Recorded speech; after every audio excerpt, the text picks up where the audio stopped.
याद रखना, किसी की जमीन जायदाद ना हड़पना, जितना तुम्हारा है उतने में खुश रहना, मेहनत करके कमाना बढ़ाना, दूसरे का एक रत्ती एक इंच जमीन जायदाद ना अपनाओ, क्योंकि ईश्वर के घर देर है अंधेर नहीं है। जब ईश्वर की लाठी चली तो धृतराष्ट्र का वंश नष्ट हो गया, पानी देने वाला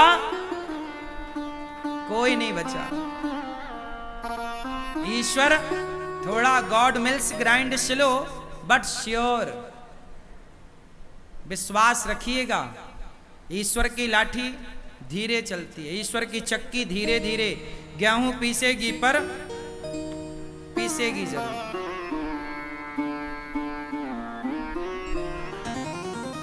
कभी एक चवन्नी आपके खाते में बेवजह किसी की ना आवे, एक रत्ती एक इंच जमीन बेवजह आपके खाते में ना आवे। भैया हमारी मेहनत की रोटी हम नमक रोटी खाएंगे, पर दूसरों का छप्पन भोग हम बेईमानी से ना हड़पेंगे।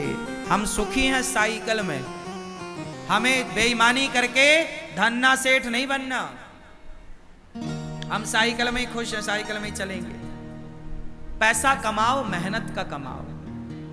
बेईमानी किसको फलीभूत, क्या रावण को बेईमानी फलीभूत? भाई रावण ने भी तो अपने भाई का धन हड़प लिया था, कुबेर का।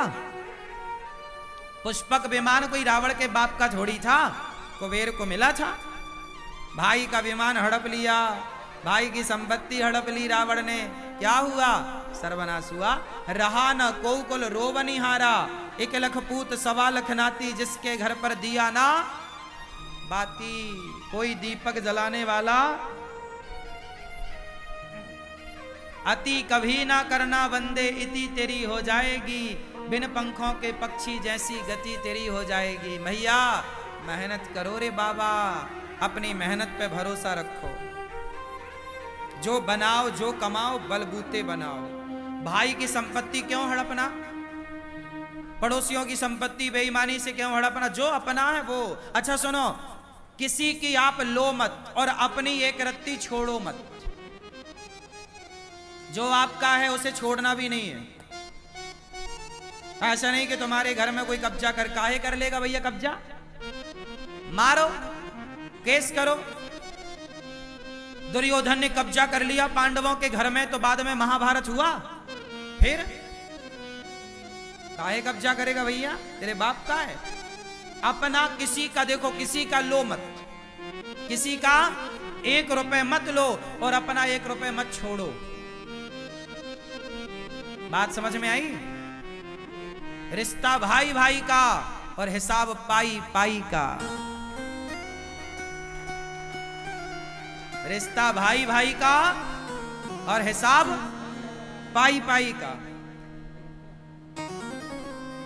रिश्ते की जगह रिश्ते को रखो और हिसाब की जगह हिसाब में रिश्ता ना आवे और रिश्ते में हिसाब ना आवे। ये महाभारत की कथा तुम्हारे लिए सिखा रही है, लेकिन तुम तो बस द्रौपदी को लिए बैठे हो। उसकी गलती है, उसकी गलती है। मिलेगी द्रौपदी ना, बात करेगी ठिकाने से।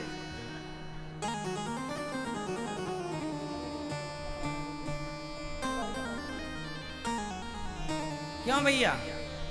चश्मा वाले भैया सही है? किसकी गलती है? धृतराष्ट्र की है। बंटवारा क्यों नहीं किया? और सुनो, जितने बूढ़े यहां बैठे हैं, आप लोगों के लिए मतलब की बात बोल दूं। आप लोग जल्दी से अपने बच्चों का बंटवारा कर दो।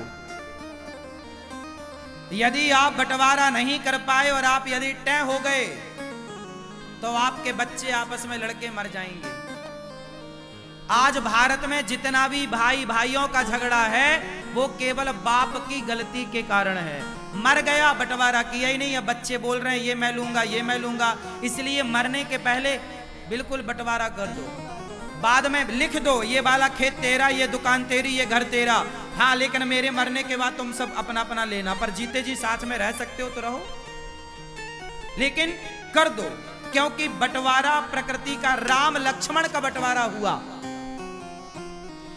बंटवारा अटल सत्य है, करना ही पड़ेगा। यह प्रकृति का नियम है। आज नहीं कल, कल नहीं, जीते जी भाई दोनों भाई लड़कर के अलग हों, उससे अच्छा प्यार मोहब्बत से अलग हों, ताकि वो अलग होकर भी एक रह सकें। ऐसा भी बंटवारा क्या कि वो एक होकर के भी वो एक ना हो पाए। आज भाई भाई का दुश्मन बना है, देख लेना संसार में। भाई भाई के घर नहीं जाता, शादी हो रही है बड़े भैया की बेटी की, छोटा भाई नहीं जा रहा है, बड़े भाई ने बुलाया ही नहीं। छोटे भाई के बेटे का ब्याह है, बड़ा भैया नहीं जा, सारा संसार आ रहा है, सारे रसगुल्ले खा रहे हैं, पर सगा भाई नहीं आ रहा है। क्यों? क्या मुद्दा था? बंटवारा मुद्दा था। और क्या ये आग किसने लगाई? वो बाप जो मर गया, बंटवारा किया ही नहीं। धृतराष्ट्र ना बनना तुम लोग, सही बोल रहा हूं, कान खोल के सुनना। धृतराष्ट्र बनोगे, तुम्हारा आपस में परिवार लड़के मर जाएगा, और तुम्हारा परिवार आपस में लड़के मरा तो जिम्मेदार तुम हो। परिवार में यदि फूट पड़ती है तो जिम्मेदार बूढ़े होते हैं। तुम कहां थे जब तुम्हारे बच्चे आपस में लड़ रहे थे? तुम कहां थे जब तुम्हारे बच्चों में आपस में वो द्वेष पैदा हो रहा था, घृणा पैदा हो रही थी, नफरत? तुम क्यों नहीं आग बुझाए? यदि आग लग जाएगी घर में तो तुम जल्दी जाके बुझाते नहीं हो क्या? पानी डालते हो, कैसे भी करके बुझाते हो। ऐसा थोड़ी कि आग लगी तुम तमाशा, हाँ लगी आग जलने, ऐसा थोड़ी होता है। कहीं आग लगेगी आप तुरंत जाओगे बुझाओगे। ऐसे जब भाई भाई के बीच में आग लगी, क्यों नहीं बुझाया? क्यों नहीं बुझाई? क्यों धधकने दी आग? और आज रोते हो कि भाई भाई लड़ रहे हैं। मेरी बात मानो, भाइयों को प्यार से रहना चाहिए, लेकिन मैंने वही बात बोली, रिश्ता भाई भाई का और हिसाब पाई पाई का। जिस घर का हिसाब पाई पाई का होगा, उस घर के रिश्ते भाई भाई मिलजुल के रहेंगे, और जहां हिसाब पाई पाई का ना होगा, वहां भाई भाई कभी मिलजुल के रह ही नहीं सकते।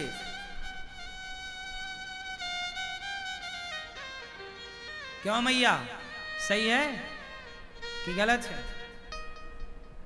सास क्या करती है? बड़ी बहू को थोड़ा ज्यादा सोना दे देती है, छोटे बहू को थोड़ा कम सोना देती है। बाप क्या करता है? बड़े बेटे को थोड़ा ज्यादा जमीन जायदाद दे दिया, थोड़े कम। काहे भैया? तो औलाद तो तुम्हारी है, तुमने ही तो पैदा किया था। जब औलाद तुम्हारी पैदा तुमने किया, तो बंटवारे में फिर पक्षपात क्यों? बराबर क्यों नहीं? जो माँ बाप अपनी औलाद के साथ विश्वासघात करते हैं, जो माँ बाप अपने बच्चों के बंटवारे में गलत डिसीजन देते हैं, गलत तरीके से बंटवारा करते हैं, वो माँ बाप मरकर सीधा नरक जाते हैं, उनका रिजर्वेशन वहां कंफर्म है।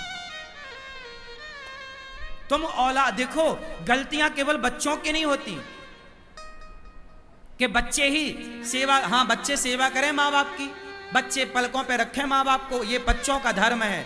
लेकिन माँ बाप का भी तो कुछ धर्म होता होगा। माँ बाप का धर्म यह है कि तुम बच्चों के साथ कोई पक्षपात ना करो, कोई पक्षपात नहीं। बंटवारा है तो दो।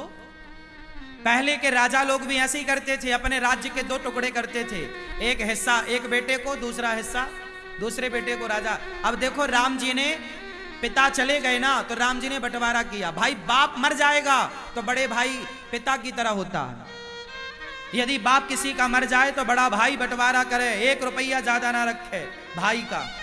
बड़ा भाई बाप बन के बंटवारा राम जी ने किया। मथुरा का राजा शत्रुघ्न जी को बनाया, लखनऊ के राजा लक्ष्मण जी को बनाया। लखनऊ क्या है? लक्ष्मणपुर है। लखनऊ लक्ष्मणपुर, लक्ष्मण जी को लखनऊ का राजा बनाया। अयोध्या के राजा राम बने, भरत जी को भी राजा बनाया। वो गए नहीं, रहे साथ में, लेकिन सत्ता तो राम ने दे दी। भाई अपना धर्म यही है, यही धर्म है। हिसाब पाई पाई का और रिश्ता भाई भाई का।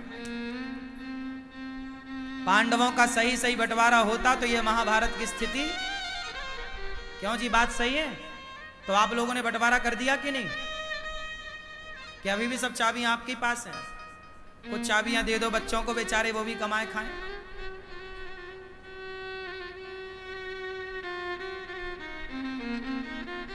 बच्चे कैसे हों? माँ बाप तो ऐसे हों कि परफेक्ट बंटवारा करें, पर बच्चे ऐसे हों कि बच्चे इतना सेल्फ डिपेंड बन जाएं, इतनी मेहनत करने वाले हों, इतने अच्छे हों कि उन्हें बाप की संपत्ति लेने की जरूरत ही ना पड़े, वो बाप से ज्यादा कमा करके दिखाएं, लड़ने की जरूरत ना पड़े। ऐसा बेटा हो। आपको बाप के टुकड़ों पे क्यों पलना है? आप मेहनत करके कमाओ। आप अपने बाप से भी ज्यादा कमा सकते हैं, आप में काबिलियत है तो, और नहीं है तो बाप जितना देगा वो भी तुम बेच के नाश कर दोगे। तो महाभारत का मूल कारण क्या है? बंटवारा ना होना। दूसरा कारण, महाभारत क्यों हुआ? भीष्म पितामह सबसे बलवान थे। जब द्रौपदी की साड़ी खिंच रही थी, जब पांडवों के साथ अधर्म हो रहा था, द्रौपदी के साथ अधर्म हो रहा था, जुआ में छल हो रहा था, तब पितामह भीष्म चुप क्यों थे? बच्चे गलत कर रहे हैं और घर का बूढ़ा चुपचाप तमाशा देख रहा है, तो महाभारत जरूर होगा। इसलिए बूढ़ों को धर्म के साथ खड़ा होना चाहिए। पितामह चुप क्यों थे? ये सवाल आज भी पितामह से पूछा जाता है। पितामह, जब द्रौपदी की साड़ी खिंच रही थी, आप चुप क्यों थे? क्यों नहीं 2 थप्पड़ जमाया, तलवार निकाल के काट देते? एक दुशासन को काट देते तो 99 कटने से बच जाते। एक को काट देते तो 99 बच जाते। एक को नहीं काटा तो 99 और कट गए। इसलिए क्या पितामह का धर्म नहीं था कि दुशासन का हाथ पकड़ के 4 थप्पड़ जमाते गाल में? क्यों रे मूर्ख, भाभी के कपड़े उतारेगा? बोलो, क्या पितामह बलवान नहीं थे? अरे पितामह को इच्छा मृत्यु का वरदान था। पितामह सबसे दिग्गज बलवान थे। अपने गुरु परशुराम जी को युद्ध में संतुष्ट किया। क्या लगता चूड़ फूक मारते ना दुशासन उड़ जाता? पितामह के सामने क्या बल था दुशासन का? बोला नहीं पितामह ने। महाभारत हुआ। जहां बोलने की जरूरत है ना, बोला करो, और जहां चुप रहने की जरूरत है वहां चुप रहा करो। गलती करी तो बाणों की सैया मिल गई। हाँ, तुम भले पितामह हो, पर कर्म दंड भोगना पड़ेगा। चलो बाणों की सैया लो, ये दंड था। चुप रहने का तमाशा है, और चुप रह लो। इसलिए चुप रहने की जरूरत नहीं है, बोलने की जरूरत है। कब तक चुप रहोगे? भारत का हिंदू चुपचाप बैठा है, इसलिए भारत के गांव के गांव आज हिंदुओं के कन्वर्ट हो गए, और कोई मुस्लिम धर्म अपना रहा है, कोई क्रिश्चियन बनता जा रहा है। पूरा भारत धर्म परिवर्तन की आग में झुलस रहा है, और सारा हिंदू समाज चुपचाप भीष्म पितामह की तरह तमाशा देखने बैठा है। क्या आज भारत में धर्म परिवर्तन नहीं हो रहा है? बोलो जोर से। हो रहा है, पर तुम बैठे तो हो पितामह की तरह। कौन बोल रहा है? तुम्हारे बगल का भाई जो हिंदू था, रामलाल था, अब वो क्रिश्चियन हो गया है। क्या कर रहे थे आप? तब भी द्रौपदी की साड़ी उतर रही थी, और आज भी सनातन की साड़ी उतर रही है। तब भी पितामह चुप थे, आज भी सनातनी चुप है। कब बोलेगा भाई? कब बोलेगा? कहां बोलेगा? क्यों नहीं बोलेगा? आज भारत में करोड़ों, 1 लाख 2 लाख नहीं बोल रहा मैं, करोड़ों हिंदू क्रिश्चियन बन गए। ये बात सही है कि गलत है? गांव की गांव धर्म परिवर्तन हो गए। क्रिश्चियन जहां मंदिर थे वहां पर चर्च बन गई। गांवों में चर्च, हिंदुओं के गांव में चर्च बन गई। कहां थे आप? पितामह बन के बैठ। क्यों नहीं रोका? क्यों नहीं ये सरकारें बात करती इस बात पर? क्यों नहीं सरकारें एक्शन लेती? क्यों सरकार भी पितामह बन के बैठी है? चुपचाप बैठोगे, महाभारत होगा। इसलिए पाप करना तो पाप है, पर पाप को देखना भी सबसे बड़ा पाप है। पितामह ने द्रौपदी की साड़ी उतरते देखा, ये पाप था। तुम्हारे सामने कोई लड़की के कपड़े उतारे जा रहे हो, उसका अपमान किया जा रहा हो, या तो तुम उसकी रक्षा करो या देखो मत। तुम देख रहे हो मतलब पाप कर रहे हो।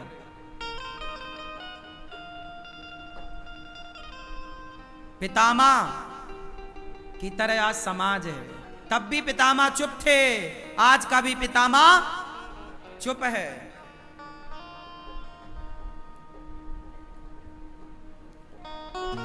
महाभारत क्यों हुआ? पितामह की चुप्पी के कारण। महाभारत क्यों हुआ? तीसरा कारण जानो। महाभारत होने की तीसरी वजह है गांधारी। कौन? जोर से और जोर से। द्रौपदी तो याद है, गांधारी भूल गई? अभी याद दिलाता हूं गांधारी का किरदार क्या है, सुनना। गांधारी ये कौरवों की माता है, धृतराष्ट्र की धर्म पत्नी है। गांधारी का योगदान क्या, सुनो।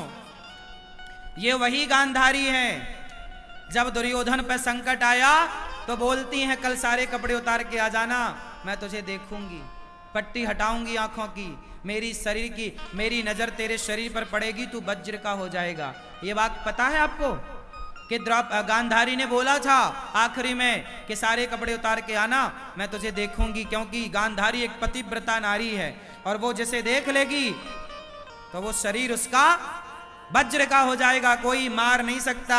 ये एक पतिव्रत नारी का धर्म है, पतिव्रता नारी। वो अपनी सारी शक्ति दुर्योधन में डालना चाहती हैं। गया दुर्योधन, गया, भगवान ने देखा कहां जा रहा है, बोले मांग ने बुलाया है। भगवान ने देखा कपड़े सारे उतार रखे तैने, नंग धड़ंग जा रहा है, शर्म नहीं आती, कुछ तो लपेट। तो भगवान ने वो पत्तों की टॉवेल बना के लपेटवा दी, जांग वांग ढक गई। गया, गांधारी ने कहा कुछ कपड़े तो नहीं है, बोला कपड़ा नहीं है। खोला तो पूरा शरीर दुर्योधन का वज्र का हो गया, पर जांघों पर नजर नहीं पड़ी चूंकि पत्ते से ढक रखा था। तो गांधारी ने कहा कि ये तूने, मैंने बोला था ना तू सारे कपड़े उतार के आना, ये टॉवेल क्यों लपेट रखा था? अरे बोले कन्हैया, बोले गांधारी बोले कन्हैया नहीं चाहता। श्राप दे दिया कन्हैया को कि जैसे मेरी आंखों के सामने मेरा वंश समाप्त हुआ है कन्हैया, जैसे मेरे बच्चे आपस में लड़कर मर गए, तेरा वंश भी आपस में लड़के मर जाएगा। तो भगवान श्री कृष्ण के 56 करोड़ यदुवंशी जो आपस में लड़के मरे, वो गांधारी माता का श्राप था। अब बात क्या थी, वो मुद्दे की बात सुनो। अब मैं आपसे एक सवाल करूं, गांधारी माता ने आंखों की पट्टी हटाई किसके लिए? बोलो, दुर्योधन के लिए। अच्छा, अब गांधारी माता कहीं मिले तो सवाल करना। माता गांधारी सुनो, सवाल आपसे है कि जब आपने दुर्योधन पर संकट आया तो आंखों की पट्टी उतारी, जब द्रौपदी पर संकट आया था तब आपने आंखों की पट्टी क्यों नहीं उतारी थी? तब आंखों की पट्टी उतार कर दौड़ करके तुमने द्रौपदी की लाज बचाई होती, एक नारी होकर नारी की आबरू बचाई होती, तो आज तुम्हारे आंखों के सामने तुम्हारा वंश का नाश ना होता। कहां थी गांधारी जब द्रौपदी की लाज लुट रही थी? क्यों नहीं डांटा? और क्या गांधारी को पता नहीं था कि दुर्योधन ने द्रौपदी के कपड़े उतरवाए हैं? उस नालायक को ये अमर बनाना चाहती हैं अपने तपोबल से। उस नालायक को आज एक द्रौपदी की साड़ी उतरवाई है। यदि ये नालायक अमर हो गया दुर्योधन, तो ना जाने कितनों की साड़ियां उतरवाएगा। जब ये सगी भाभी को नहीं छोड़ रहा है तो समाज में किस बहन बेटी को छोड़ता है? ऐसों के लिए तुम पट्टी हटा रही हो, ऐसों के लिए तुम भगवान कृष्ण को श्राप दे रही हो। वाह गांधारी माता, अच्छा न्याय कर लेती हो। जैसा तुम्हारा पति न्याय करता है, जैसा तुम्हारा बेटा न्याय करता, ये माँ बेटे कोई बहुत अंतर नहीं है ना। में ये बहुत अच्छा न्याय कर रही है। देखो बचा कैसे रही हैं गलत को। क्या द्रौपदी को नहीं बचाना चाहिए था? बोलो मेरी माँ, बोलो। तुम्हारा बेटा बिगड़ेगा ना तो सवाल तुमसे पूछा जाएगा। तुम मां हो ना, क्या संस्कार दिया तुमने? कैसी मां हो? पैदा करके छोड़ दिया? ऐसे पैदा करके तो सुअर भी छोड़ देता है। तुम मां हो ना, तो माता का धर्म काहे नहीं निभाया? क्या गांधारी का बेटा नालायक निकल गया दुर्योधन, तो क्या गांधारी मां की जिम्मेदारी नहीं है? क्या इसका सवाल गांधारी से नहीं पूछा जाएगा कि कैसे संस्कार दिए तुमने कि तुम्हारा बेटा भरी सभा में किसी के कपड़े उतार रहा है? क्या ये सवाल गांधारी से नहीं पूछा जाएगा? लेकिन आप लोग गांधारी से सवाल ना पूछकर द्रौपदी को गलत ठहराने में लगे हुए। आज तक 5,500 साल बाद भी आप द्रौपदी को ही गलत कह रहे हैं। आप गांधारी से सवाल नहीं करते, आप धृतराष्ट्र से सवाल नहीं करते, आप पितामह भीष्म से सवाल नहीं करते? आप दानवीर कर्ण से सवाल क्यों नहीं करते? कर्ण, भरी सभा में कर्ण बैठे थे। कर्ण तो धर्मज्ञ हैं, दानी हैं, समझदार हैं। दुर्योधन तो चलो नालायक है, पर कर्ण तो अच्छे हैं। क्या कर्ण को नहीं बोलना चाहिए, मित्र मैं तेरा दोस्त हूं यार, पर तू ये जो कर रहा है ना, भरी सभा में कपड़े उतार रही, गलत है। आपका दोस्त कौन होता है? दोस्त का मतलब ये नहीं कि मेरा दोस्त गलत करे तो मैं भी उसका साथ दूं। अरे दोस्त का मतलब ये है कि यदि मैं गलत करूं तो मेरा दोस्त मुझे रोके, भाई ये गलत है। क्यों? दोस्त का मतलब क्या है? कि गलत में साथ दे वो दोस्त, या गलत करने से रोके वो दोस्त? बोलो। साथ दे, रोके। भाई तुम्हारा दोस्त किसी महिला के कपड़े उतार रहा है तो तुम भी उतारने लगोगे कि अरे रोक भाई, ये गलत है यार, तू मेरा दोस्त है, मैं तेरा भला चाहता हूं, ये गलत है, तू गलत कर, रोक। यदि तुम्हारा दोस्त गलत है तो उसके गाल में 2 थप्पड़ जमाने का क्या दोस्त को अधिकार नहीं है? क्यों नहीं जमाया दुशासन के गालों में थप्पड़? दानवीर कर्ण तो बड़े थे ना, पांडवों से भी बड़े थे ना उम्र में, समझदार भी थे, योग्य भी थे। क्यों नहीं रोका? क्यों नहीं रोका? दानवीर कर्ण ने नहीं रोका, तमाशा देखते रहे और बोला, द्रौपदी तेरे 5 पति हैं, छठा मुझे बना ले, क्या बिगड़ जाएगा तेरा? जैसे 5 वैसे ही 6। ये बात कर्ण ने बोली थी। अब बता, उन दोस्तों की गलती है, इसलिए दोस्त सबको ना बनाओ। दोस्त ऐसा हो जो मेरी गलती पर मुझे मुख में डांट सके, यार गलत है। ऐसा दोस्त ना हो कि मैं गलती करूं और वो मेरा साथ दे, यार मैं तू मेरा दोस्त, मैं साथ दूंगा। नहीं, ऐसा दोस्त नहीं चाहिए मुझे जो मेरा गलत में मेरा साथ दे। ऐसा दोस्त बनाओ जो आपकी गलती करने में आपके सामने आकर खड़ा हो जाए, दोस्त ये काम गलत है, हाथ पकड़ ले आपको गलत काम करने से, रोके, ढाल बन के खड़ा हो जाए आपके सामने, मैं तुझे गलत नहीं करने दूंगा। तू दोस्ती करना चाहे कर, आज मेरी दुश्मनी कर ले तू, लेकिन मैं तुझे गलत नहीं करने दूंगा। ये दोस्त होता है।